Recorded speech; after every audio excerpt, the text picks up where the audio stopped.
Russia's state-owned defense conglomerate Rostec has claimed that its Su-57 stealth fighter has proven capable of operating effectively in some of the most heavily defended airspace of the Ukraine conflict. Speaking in late December, Rostec chief executive Sergei Chemezov said the Russian aerospace forces were satisfied with the aircraft's performance, particularly its ability to avoid detection and withstand electronic warfare measures during combat operations.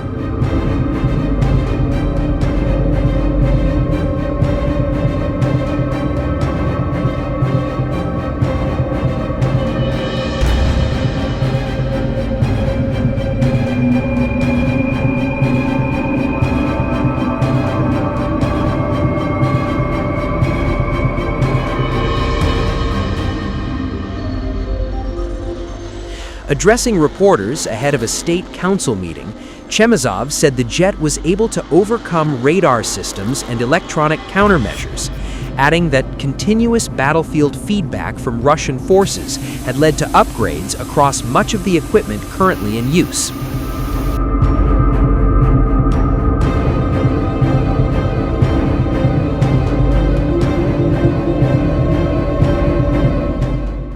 According to Chemezov, the Su-57 has not only met operational expectations, but has also benefited from rapid modernization based on frontline experience. He said Rostec regularly collects assessments from deployed units, allowing engineers to refine aircraft systems, electronics, and weapons packages. As a result, he claimed, much of Russia's military hardware has evolved significantly from its original configurations since being introduced into service.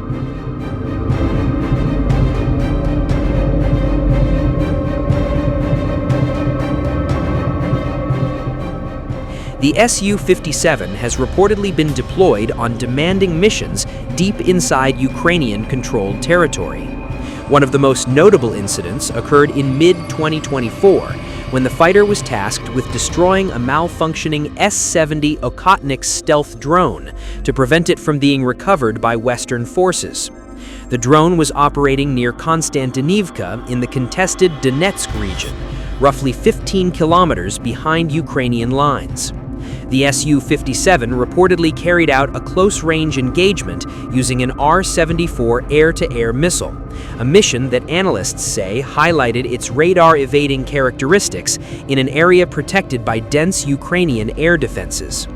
In contrast, most other Russian combat aircraft have largely avoided such airspace, instead launching long-range cruise or ballistic missiles and releasing glide bombs from safer distances. The ability to penetrate radar coverage is considered one of the defining advantages of fifth-generation fighters like the Su-57 over older fourth-generation platforms.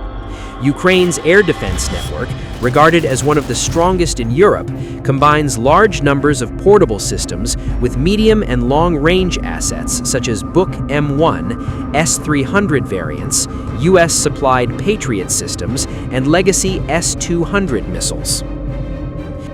Chemezov has previously acknowledged that delays in the Su-57 program limited Russia's ability to counter these defenses early in the war, given the small number of stealth fighters available.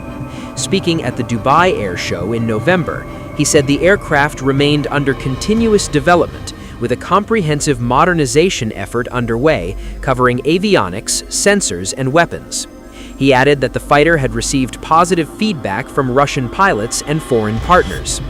Rostec has confirmed that the Su-57 is scheduled for its first export deliveries in 2025, beginning with Algeria, while discussions continue with India over a possible licensed production deal involving up to 140 aircraft. U.S.'s prized possession up in flames. Russia targets U.S. jets in Ukraine. Made in USA F-16 fighter jet shot down. Putin goes nuclear after U.S. hijacked oil ships linked to Russia post the capturing of Nicolas Maduro in a bid to boost its influence in the region. Russian commander Vladimir Solovyev said that an S-300 air defense battery shot down a US-made F-16 fighter jet operated by Ukraine. In an interview to Russia 1 TV on Sunday, the commander, identified by the call sign Sever, told journalists that the US-supplied aircraft was the most interesting target his unit has encountered. He informed that the S-300 fired 2 missiles at the F-16, with the first damaging the aircraft and the second delivering the final blow. However, Sever did not reveal when the incident occurred. Ukraine began receiving F-16s in August 2024 and has since confirmed the loss of 4 in combat with Russia. According to Business Insider, Kyiv has officially received 44 of the 87 jets promised by its European backers. The F-16s are heavily tasked with intercepting Russian cruise missiles and Shahed-type loitering munitions, but it has failed to deter the mighty Russian force. The shooting down of F-16 comes as Russian forces reportedly hunted down Ukraine's last operational Su-27 fighter jet. With that, Ukraine's ability to contest the skies collapsed to a huge extent. Russia's target of US weapons comes as it deployed a naval destroyer after the US hijacked Russia-linked oil ships. A Russian naval destroyer has been spotted escorting 2 sanctioned cargo vessels close to NATO's southern maritime flank, raising alarm across Western capitals. Although the ships officially declared Egypt as their destination, tracking data suggests a familiar pattern of diversion towards Russian military hubs in Syria or North Africa.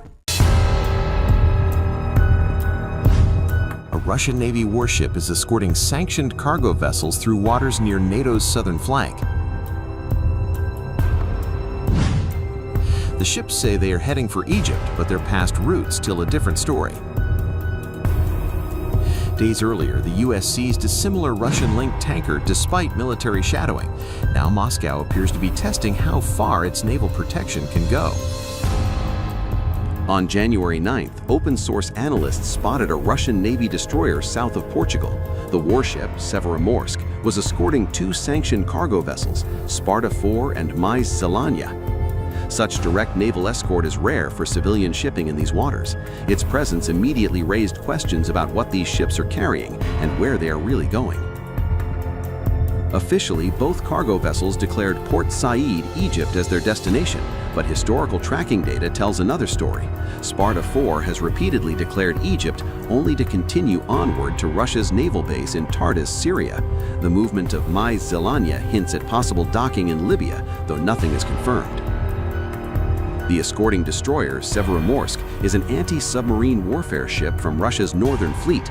Commissioned during the Cold War, it carries advanced weapons and sensors. Its mission here suggests the cargo is strategic, military, logistical, or politically sensitive. Russia usually does not deploy this level of protection without reason. Both cargo vessels are tied to companies under Western sanctions. Sparta 4 is operated by a firm linked directly to Russia's Ministry of Defense logistics network. Mais Zelanya is connected to sanctioned firms supporting Arctic energy and infrastructure projects. Together, they form part of Russia's sanctioned supply chain operating overseas. This convoy appears just days after US forces seized a Russian-linked oil tanker in the Caribbean. That vessel was part of Moscow's so-called shadow fleet, moving sanctioned oil. Despite being shadowed by Russian naval assets, it was still taken. Now, Russia seems determined to ensure that does not happen again.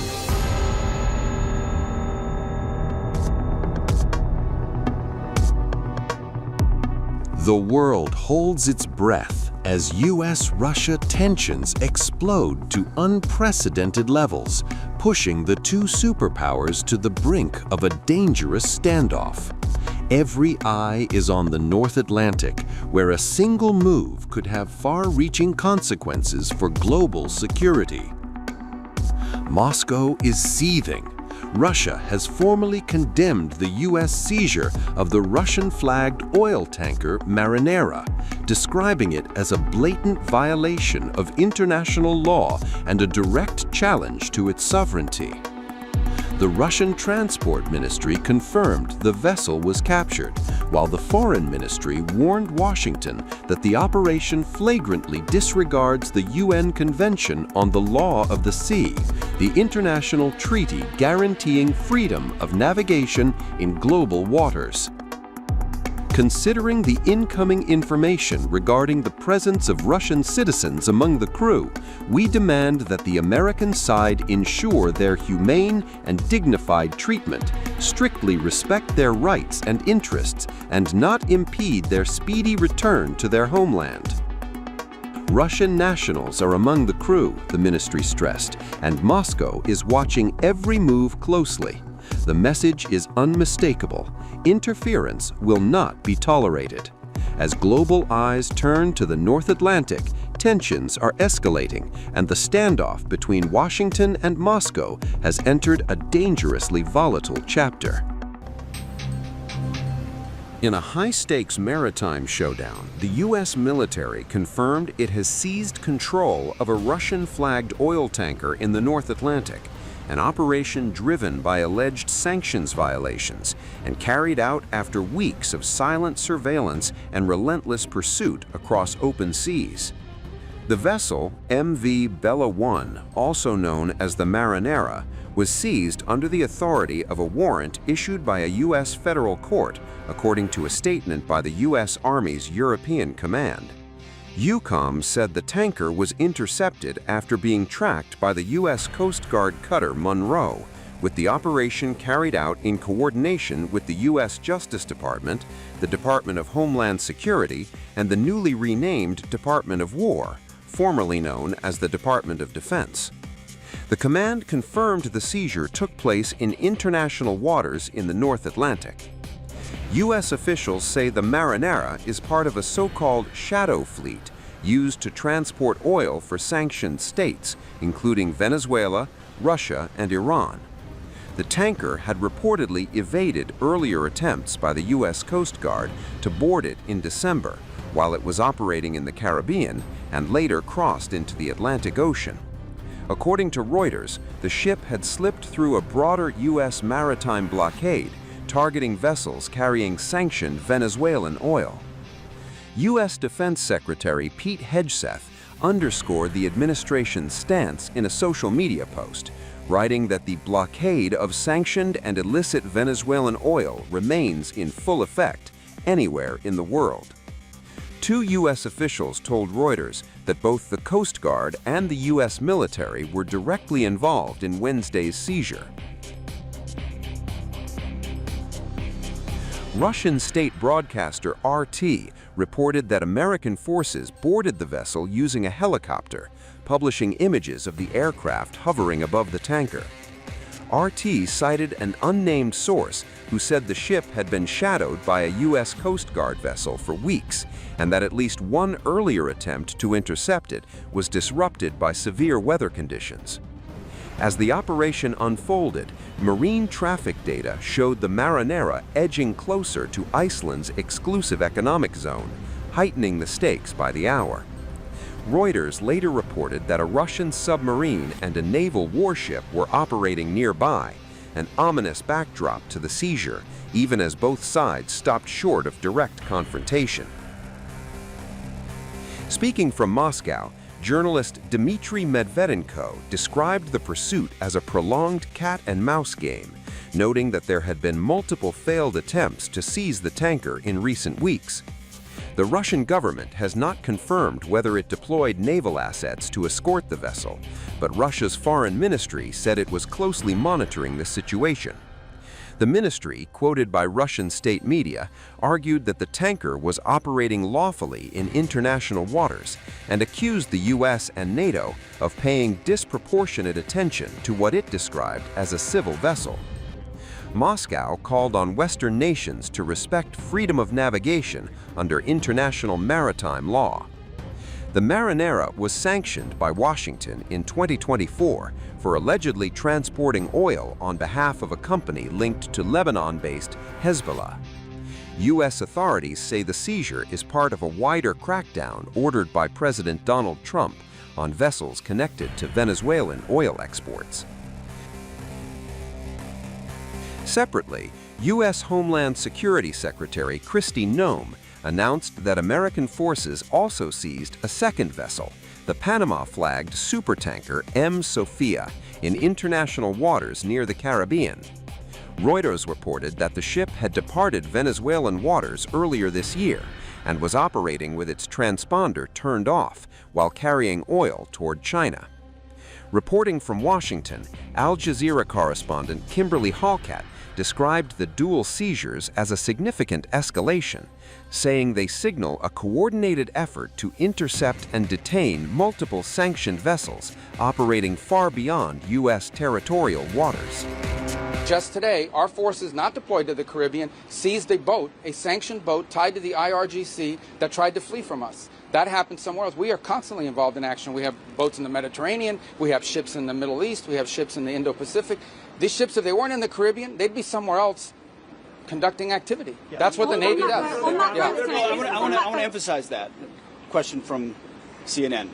The question is never asked how much does it cost when they're in the Mediterranean or the Red Sea or the Indian Ocean or the Pacific. But now that they're in our hemisphere, on a counter-cartel mission or ensuring that an indicted individual comes to justice, now you're asking the question of cost. It's a disingenuous question to begin with. You're trying to find any angle possible to undermine the success of one of the most historic military missions the world has ever seen. The level of sophistication that Senate just was briefed on and the House was briefed on, a classified level, is something only the United States of America can accomplish. The world is taking notice of that. Certainly Venezuela is taking notice of that. And it continues because two oil tankers, overnight, were seized by the United States of America, stateless or sanctioned, because the oil blockade, the quarantine of oil out of unsanctioned or sanctioned or stateless vessels continues. That leverage will continue, as Secretary Rubio outlined. So our military is prepared to continue this. As he said, the president, when he speaks, he means it. He's not messing around. We are an administration of action to advance our interests, and that is on full display. We're happy to brief the House.